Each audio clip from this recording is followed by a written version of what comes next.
Hey, what's up, everybody? Welcome to another Scaring Myself Shitless edition of Wade Watches. I'm Wade, and today I just got through watching Smile from 2022, directed by Parker Finn and starring Sosie Bacon, Kyle Gallner, Jesse T. Usher, and Caitlin Spencer. I apologize if I'm just listing them off the top of my head, so apologies if I got any of those names wrong. But anyway, I'm watching this film because I'm actually going to see in a couple of hours the sequel to this film, Smile 2, which is just coming out today, just premiering today. And honestly, this is a true story. The only reason I decided to even see Smile 2 in the first place was because I came across this super awesome looking standee for the film that just really caught my attention. I've probably seen a couple of trailers for the film play before movies, but honestly, that standee alone is what sold me on going to see the movie. So here I am, just realizing that, hey, it might be a good idea to watch the first one before you go see the sequel, because I did not see this first film 2 years ago when it initially came out in 2022. I'm just now watching it for the first time, and I gotta say, yes, yes, yes, I love this horror movie. This is my type of scary movie. This is how you do it. You hear that all of these studios who think that horror movies should all be like these little cheaply low effort B movies just to get a buck out off of teenagers on date night. You hear that, major studios? This is how you do it. So not at all to my surprise, this is based off of a short film that director Parker Finn initially did in 2020 called Caitlin Hasn't Slept, and it pretty much is.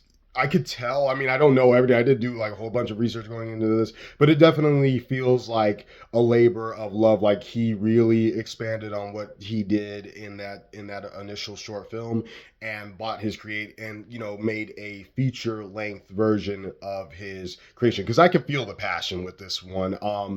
This is an just a solid, gripping psychological thriller from start to finish. That's honestly the only synopsis that you need going into this. I'm not. You guys know how I roll, so I'm going to keep it super vague, but it is another case of, you have seen this before, where there's this entity, there's this evil screwing with that unfortunate soul. Nope, who can't convince anybody else to believe them, to see what they see. Nobody else, and in this case, nobody else can actually see it, so they're kind of alienated, they're kind of isolated, and there you have it.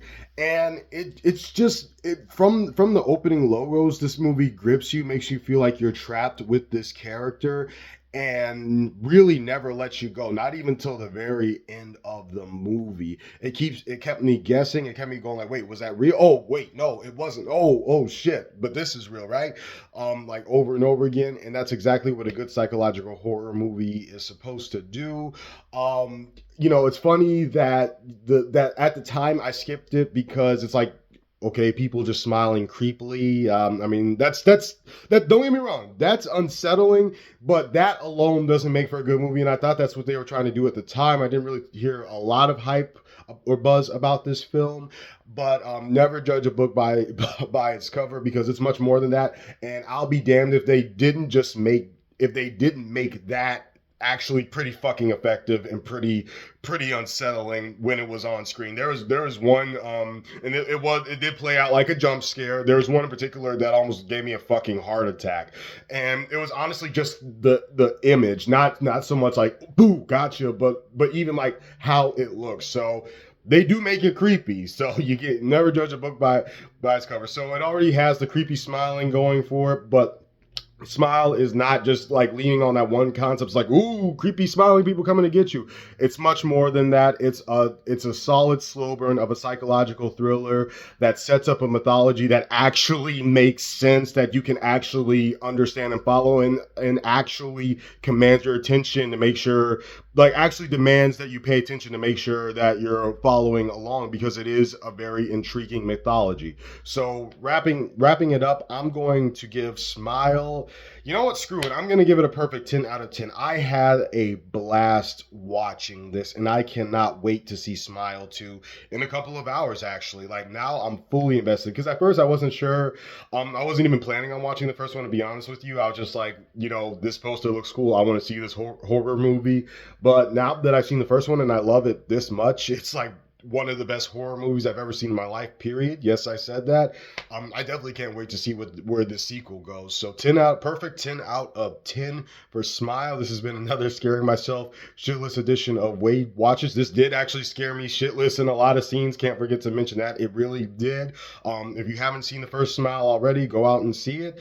And I can't wait to do my review of Smile 2 in a couple of hours. Peace.